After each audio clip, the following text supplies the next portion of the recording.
Assalamualaikum warahmatullahi wabarakatuh. Salam sejahtera bagi kita semua. Om Swastiastu, Namo Buddhaya, salam kebajikan. Kami dari Fakultas Hukum Universitas Muhammadiyah Malang. Nama saya Sultan Aulia, NIM 2019 10 11 03 11 242, dan rekan saya. Nama saya Muhammad Dhani Arifianda, NIM 2019 268.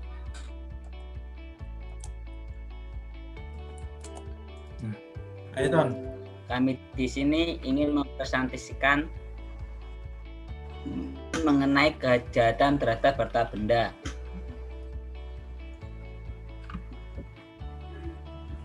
Yuk.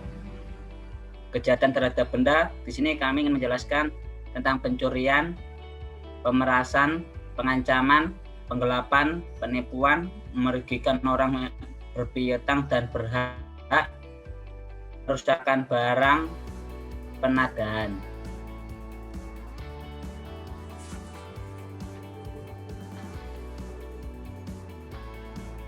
Unsur-unsur kejahatan terhadap harta benda yaitu ada dua, unsur objektif dan unsur subjektif. Yang unsur objektif adalah perbuatan material, benda atau barang, upaya yang digunakan, akibat konstitutif, keadaan. Unsur subjektif ada dua, yaitu kesalahan dan melawan hukum.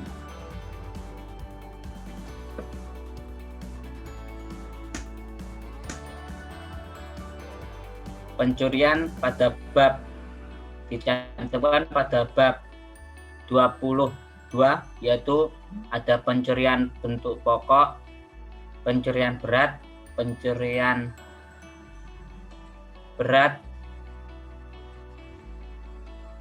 pencurian oleh dua orang atau lebih bersama-sama, pencurian dalam lingkungan keluarga.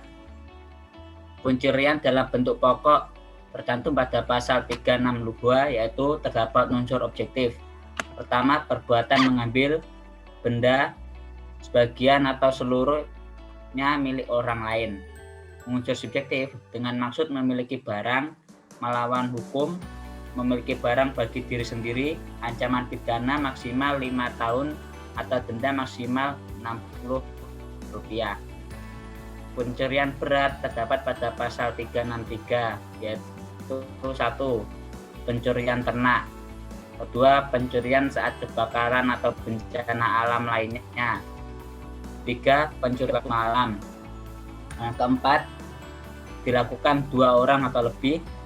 Yang kelima, upaya yang dilakukan merusak, memotong atau memanjat atau memakai anak kunci palsu atau pakaian jabatan palsu. Ancaman pidana penjara maksimal 7 tahun jika dilakukan poin ketiga, disertai keempat atau 5, pidana penjara maksimal 5 tahun. Pidana penjara maksimal 9 tahun. Juga itu terdapat pada pasal 365, pencurian berat.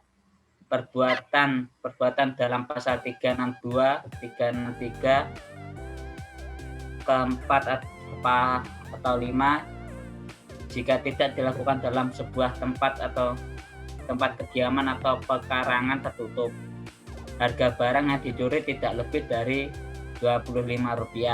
Ancaman penjara maksimal 3 bulan atau denda maksimal Rp60. Pencurian oleh 2 orang atau lebih bersama-sama tercantum pada pasal 365. Diancam pidana penjara maksimal 12 tahun. Jika dilakukan pada malam di rumah, di jalan umum, atau kereta api, dilakukan 2 orang atau lebih. Jika upayanya merusak, memotong, memanjat, atau memakai anak kunci palsu atau pakaian jabatan palsu, mengakibatkan luka berat. Yang keempat, pidana mati atau seumur hidup maksimal 20 tahun jika mengakibatkan luka berat atau mati, dilakukan 2 orang atau lebih disertai poin 1 dan 3. Pencurian dalam lingkungan keluarga. terdapat pada pasal 367. Yang pertama, tidak dituntut pidana semua unsur pasal 362 ditambah unsur khusus, yaitu ada hubungan pelaku dengan korban sebagai suami atau istri, tidak terpisah meja dan tempat tidur atau harta. Objeknya milik suami atau istri. 2. Penuntutan. Jika dilakukan semua unsur pasal 362 ditambah unsur khusus. Pelaku atau pembantu ialah suami atau istri terpisah tempat tidur dan hartanya. Pelaku atau pembantu ialah keluarga saudara. Lanjut.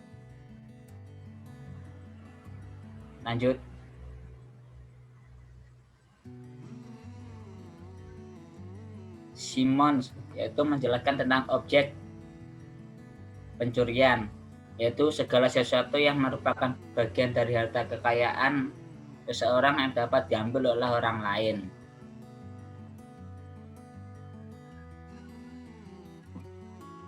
Lanjut. Pemerasan pasal 368. Bentuk pokok yaitu pada ayat 1. Unsur objektifnya yaitu 1. Memaksa seseorang. 2. Dengan cara kekerasan atau ancaman kekerasan. Yang ketiga, untuk menyerahkan suatu benda yang seluruhnya atau sebagian kepunyaan orang itu atau orang lain. Yang keempat, untuk membuat suatu pinjaman atau piutang. Yang kelima, untuk meniadakan suatu piutang. Unsur subjektifnya adalah 1. Dengan maksud. Yang kedua, untuk menguntungkan diri sendiri atau orang lain. Pidana penjara maksimal yaitu 9 tahun. Diperberat ayat 2 sesuai pasal 365 yaitu diancam pidana penjara maksimal 12 tahun jika atau dilakukan dalam rumah, jalan umum, atau kereta api.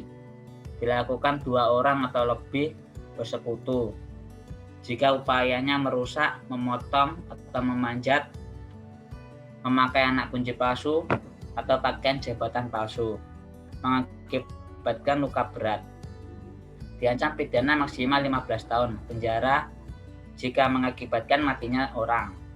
Pidana mati atau seumur hidup atau maksimal 20 tahun jika mengakibatkan luka berat atau mati dilakukan 2 orang atau lebih, hal yang memberatkan.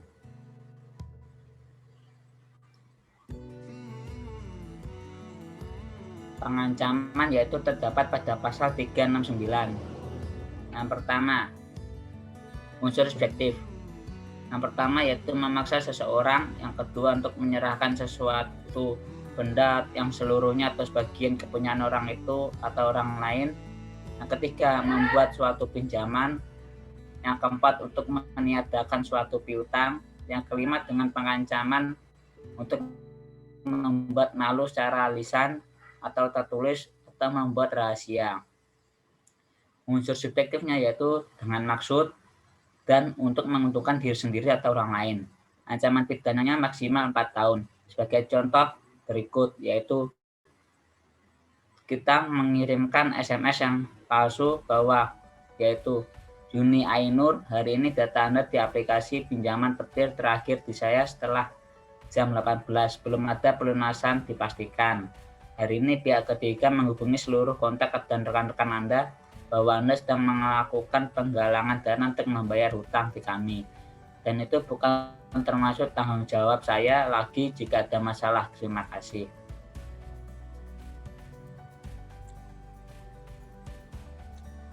Penggelapan yaitu terdapat pada bab ke-24 pasal 372 sampai 377, yaitu unsur objektifnya adalah memiliki, yang kedua barang yang seluruhnya atau sebagian kepunyaan orang lain, yang ketiga barang itu ada padanya atau dikuasai bukan karena kejahatan, yang ketiga unsur subjektifnya yaitu 1. Sengaja, yang kedua melawan hukum, diancam pidana penjara maksimal 4 tahun atau denda maksimal Rp60. Berlaku ketentuan pasal 367 jika penggelapan dalam lingkungan keluarga. Lanjut. Penipuan terdapat pada bab ke-25 pasal 378 sampai 394. Bentuk pokoknya terdapat pada pasal 378, yaitu unsur objektif perbuatan menggerakkan dengan nama palsu, keadaan palsu, kata-kata bohong, atau tipu muslihat. Yang kedua, B yang digerakkan adalah orang. Unsur subjektifnya yaitu maksud untuk menguntungkan diri sendiri atau orang lain. Yang B melawan hukum, diancam pidana penjara maksimal 4 tahun. Contohnya yaitu sebagai berikut. Bagi nasabah yang terhormat, Anda dinyatakan resmi mendapat hadiah dari berkah BRI Point dengan kode cek Anda sekian untuk info klik sekian.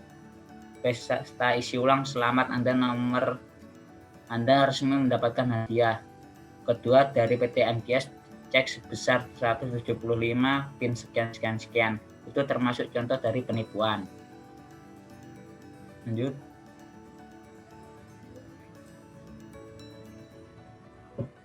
Penipuan dalam bentuk khusus terdapat pada pasal 379 sampai dengan pasal 393. Kekhususan ini disebabkan antara lain oleh objeknya dan cara melakukannya. Yang pertama pasal 379 yaitu penipuan ringan. Pidana penjara maksimal 3 bulan atau denda maksimal Rp60. Pasal 379A. Pleasant carriage atau kebiasaan. Pidana penjara paling lama 4 tahun. Pasal 380 yaitu penipuan dengan pemalsuan nama atau tanda. Pidana penjara maksimal 2 tahun, 8 bulan atau denda maksimal Rp5.000. Pasal 381 maksimal penjara 4 tahun dan pasal 382 maksimal penjara 5 tahun, yaitu penipuan pada pertanggungan. Pasal 382 bis persaingan tidak jujur maksimal 1 tahun atau maksimal 1 tahun 4 bulan atau denda maksimal Rp900.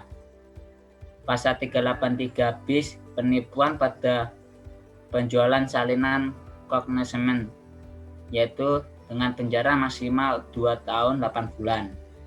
Pasal 385 stelionat penjara maksimal 4 tahun. Pasal 386 penipuan terkait bahan makanan, penjara maksimal 4 tahun.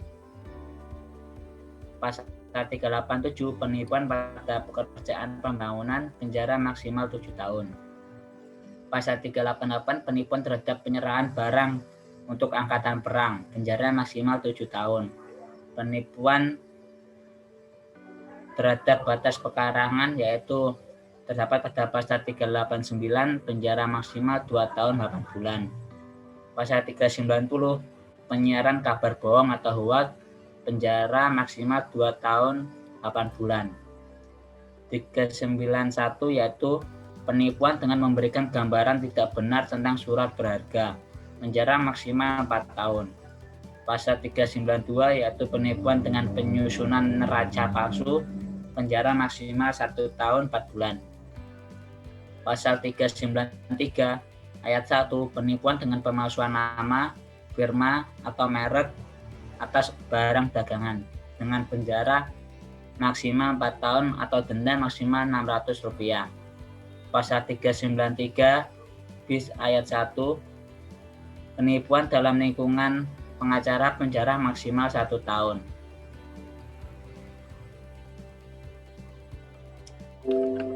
Berikutnya akan dilanjutkan dengan rekan saya, silakan. Baik, Mas Sultan, terima kasih.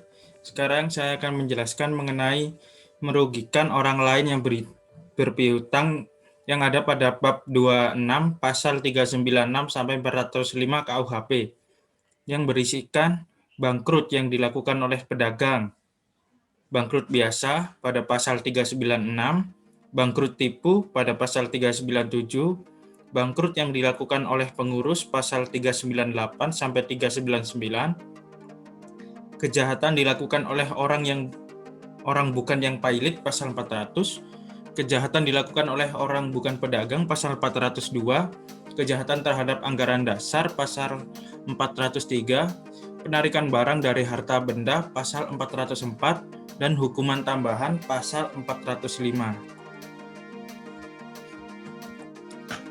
Lalu untuk penghancuran dan perusakan barang yang ada pada bab 27 pasal 406 sampai 412 KUHP, bentuk pokoknya pada pasal 406 ayat 1 yang memiliki unsur subjektif dengan sengaja dan melawan hukum, dan unsur objektifnya perbuatan menghancurkan, merusakkan, membuat hingga tidak dapat dipakai lagi, menghilangkan benda yang seluruhnya atau sebagian kepunyaan orang lain. Pada ayat 2, objeknya adalah hewan. Ancaman pidana penjara paling lama 2 tahun 8 bulan dan denda paling banyak Rp300. Lalu untuk bentuk ringan pasal 407 ayat 1, perbuatan dalam pasal 406, harga kerugian tidak lebih dari Rp25. Ancaman pidana penjara paling lama 3 bulan, denda paling banyak Rp60. Ayat 2, ketentuan tersebut tidak berlaku jika perbuatan dalam pasal 406 ayat 2 dilakukan dengan memasukkan bahan-bahan yang merusakkan nyawa, kesehatan, dan jika hewan termasuk dalam pasal 101 atau ternak. Diperberat dalam pasal 408 dan pasal 410, yang perbuatan dalam pasal 406 objeknya dalam pasal 408, bangunan-bangunan, kereta api, tram, telegraf, telepon atau listrik, atau bangunan-bangunan untuk membendung, menyalurkan air, saluran gas, air yang digunakan untuk keperluan umum. Ancaman pidana untuk penghancuran dan perusakan barang ini adalah paling lama 4 tahun. Objeknya adalah suatu gedung atau kapal. Ancaman pidana penjara paling lama 5 tahun. Lanjutannya, untuk pasal 409, perusakan karena kealpaan, menyebabkan bangunan yang ada pada pasal 408 dihancurkan, dirusakkan, atau dibuat tak dapat dipakai. Ancaman kurungannya atau denda, ancaman kurungan paling lama 1 bulan dan denda paling banyak Rp100. Untuk pasal 411, ketentuan pasal 367 yang dalam keluarga berlaku. Untuk pasal 412, jika dilakukan oleh 2 orang atau lebih dengan bersekutu, pidana ditambahi sepertiga, kecuali pasal 407 ayat 1. Dan untuk penadahan yang ada pada bab 30, pasal 480 sampai 482 KUHP, penadahan adalah tindakan mengambil keuntungan dari suatu barang yang berasal dari kejahatan atau yang sepatutnya diduga berasal dari kejahatan. Unsur-unsur objektifnya adalah membeli, menyewa, menukar, menerima gadai, menerima sebagian hadiah, dan untuk mendapatkan keuntungan dan hasil penjualan suatu barang. Lalu untuk menjual, menyewakan, menukarkan, membawa, menyimpan, atau menyembunyikan. Unsur-unsur subjektifnya adalah yang diketahuinya atau patut dapat disangkanya, dan bahwa barang itu diperoleh karena kejahatan. Dan jenis-jenis tindak pidana penadahan ada penadahan ringan, ada di pasal 482. Barang yang diperoleh dari hasil kejahatan ringan yang diatur dalam pasal 364, 373, 379. Ancaman penjara selama-lamanya 3 bulan atau denda paling banyak Rp60. Dan untuk penadahan biasa, hanya perbuatan yang diatur dalam pasal 480 KUHP. Ancaman pidana paling lama 4 tahun dan denda paling banyak Rp60. Pasal 481, penadahan tidak hanya dilakukan sekali saja, tapi berulang-ulang atau telah menjadi mata pencahariannya. Ancaman pidananya paling lama 7 tahun dan dapat dicabut hak pada pasal 35. Dan sekian, terima kasih. Untuk kurang lebihnya, saya dan rekan saya mohon maaf yang sebesar-besarnya. Wabillahil taufiq wal hidayah. Wassalamualaikum warahmatullahi wabarakatuh. Sekian presentasi dari kelompok kami. Sampai jumpa. Terima kasih. Jangan lupa apabila ada kurang lebihnya, silahkan komen di bawah ini. Mantap lah tambahin ngono, Mas. Yo, mantap.